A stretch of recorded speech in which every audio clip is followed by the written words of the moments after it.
নমস্কার, জয় শ্রীরাম। আমি Bhaskar Chakraborty, A to Z security training and consultant with risk অ্যাসেসমেন্টের তরফ থেকে আজকে বাংলা ভাষণ দেব। আজকে বাংলায় কথোপকথন করব। আজকে আমার সাবজেক্ট হচ্ছে CAA 2019। CAA 2019 এটা নিয়ে সারা পশ্চিমবঙ্গে ঝড় উঠেছে ভোটের আগে।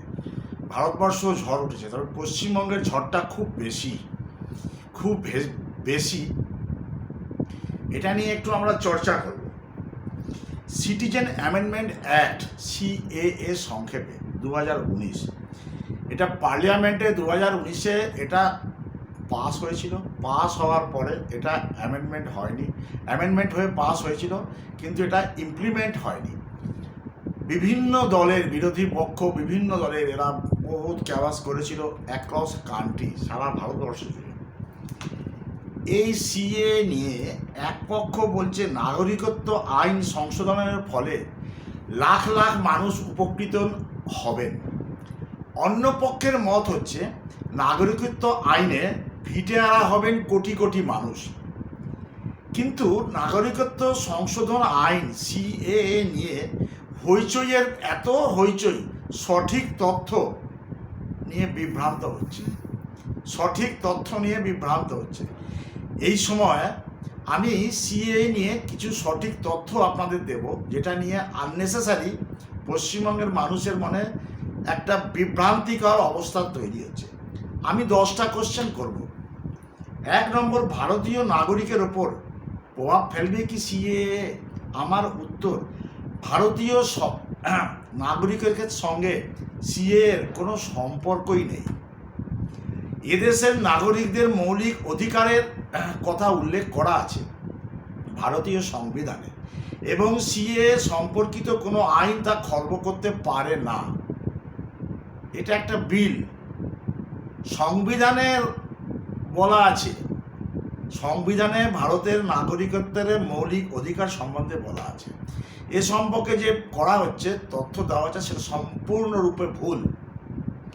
মুসলিম সহ ভারতীয় নাগরিকদের উপর CAA-এর কোনো প্রভাবই পড়বে না।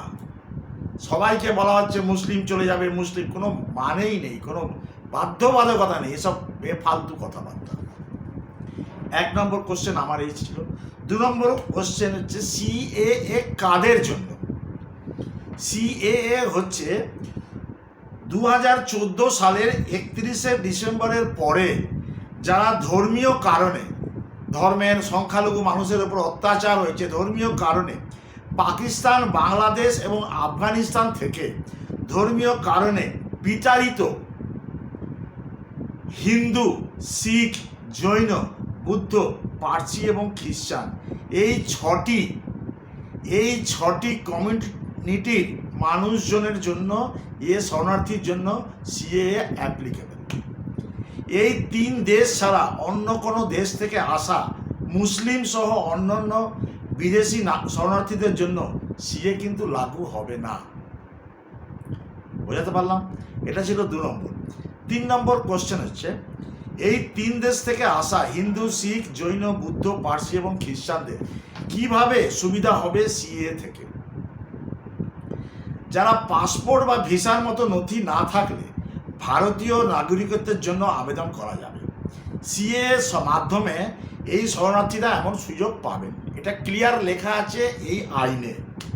দ্বিতীয়ত হচ্ছে, ভারতীয় নাগরিকত্বের জন্য তাদের আবেদনের রাস্তা আরও মসৃণ হবে ওই সময়ের পরে যারা এসছে তাদের জন্য। এদেশে বসবাসের ন্যূনতম সময়, যেটা 1+11 ছিল, তার পরিবর্তে করা হয়েছে 1+5, মানে 6 বছর। 2014 থেকে নিয়ে আপনার এটা 31শে ডিসেম্বরের পরে 6 বছর আপনাকে থাকতে হবে ভারতে।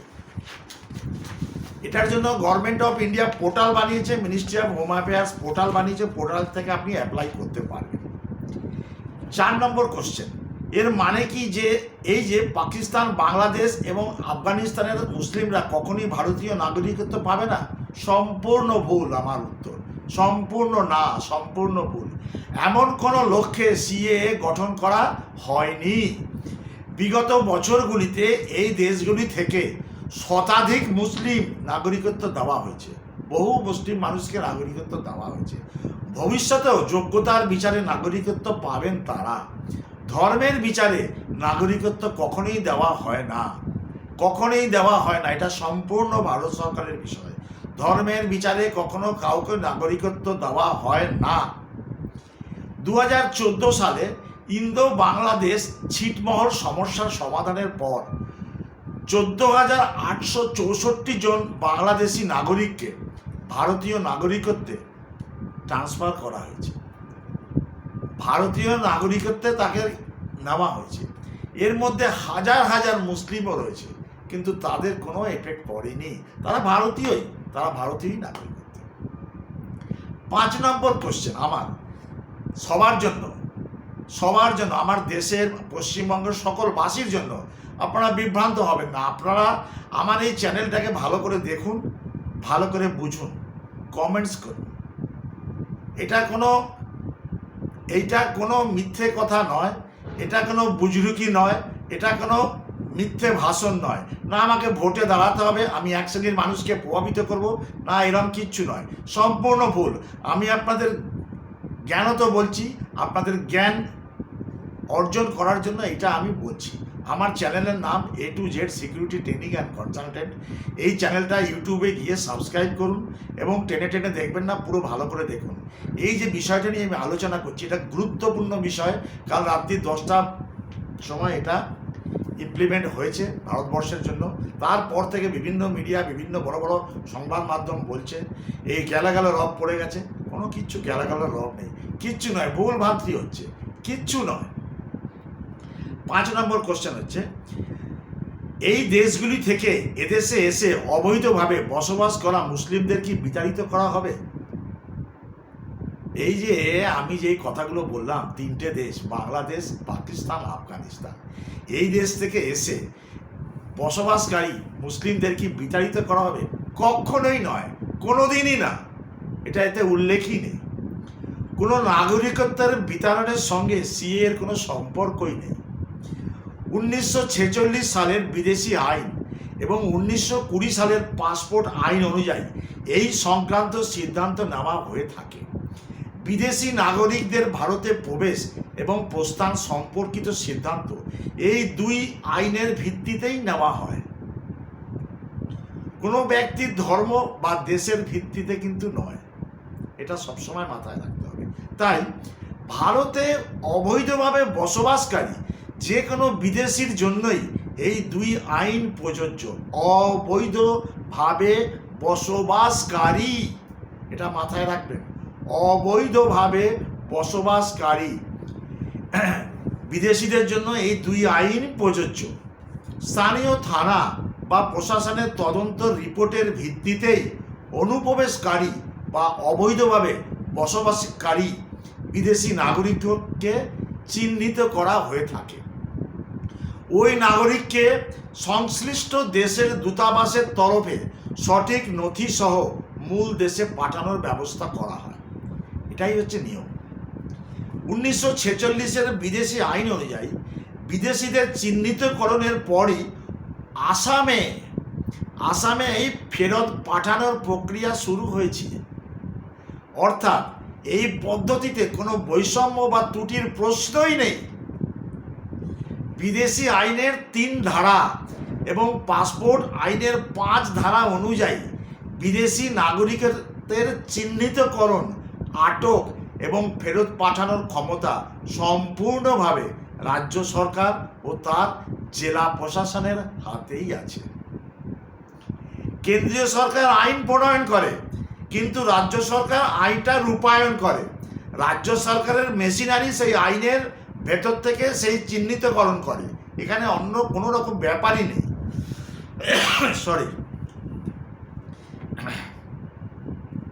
6 নম্বর প্রশ্ন আমার, এই 3 দেশে ধর্মীয় কারণে অত্যাচারের শিকার হওয়া হিন্দুরা কি সিএ এর জন্য আবেদন করতে পারেন?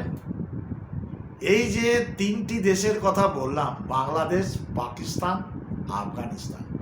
এই 3 দেশে হিন্দুরা যদি ধর্মীয় কারণে অত্যাচারের শিকার হন, তাহলে কি তারা এই আইনের জন্য আবেদন করতে পারেন? কখনোই নয়, কখনোই নয়।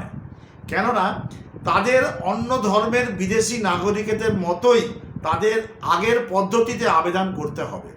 সিএএ থাকলে 1955 নাগরিকত্ব আইন অনুযায়ী তারা কোনো অতিরিক্ত সুবিধা পাবেন না। এত সুন্দর আইন, এত সুন্দর বিশ্লেষণ, এরপরেও বাঙালি কেন বুঝতে পারছে না, আমি তো এটাই বুঝতে পারছি না। গেলা রব পড়ে গেছে, কোনো কিছুই নয়। একজন দেখছি ঢাক ঢোল বাজিয়ে আনন্দ করছে, আরেকজনকে দেখছি আরোহী টোলা ঘাটে আলপনা দিয়ে আনন্দ করছে। কত সুন্দর জিনিস, এইটা আমি দেশের জন্য কেন নেব না, আমি এটাই বুঝতে পারছি না। 7 নম্বর প্রশ্ন, বর্ণ, লিঙ্গ, রাজনৈতিক সংগঠনের সদস্য, ভাষা ইত্যাদির বিচারে কি আবেদন করা যাবে সিএ এর মাধ্যমে? উত্তর হচ্ছে না। নাগরিকত্ব আইনের সঙ্গে বর্ণ, লিঙ্গ, রাজনৈতিক সংগঠনের সদস্য, ভাষা এর কোনো মানেই নেই। তিন দেশ থেকে 6 সংখ্যালঘু গোষ্ঠীর বিদেশি নাগরিকরাই, বিদেশি যে নাগরিকতা আছে তারাই শুধু এই আবেদন করতে পারবেন। এই 3 দেশ থেকে এই যে 6 সংখ্যালঘু গোষ্ঠী, 6 সংখ্যালঘু গোষ্ঠী মানে যেটা আমি প্রথমেই বলেছিলাম আপনাদেরকে, সেটা হচ্ছে কোনটা? একটা হচ্ছে হিন্দু, দ্বিতীয় হচ্ছে কি আপনাকে শিখ, তৃতীয় হচ্ছে জৈন, বৌদ্ধ, পার্সি এবং খ্রিস্টান। এদের জন্যই এটা অ্যাপ্লিকেবল।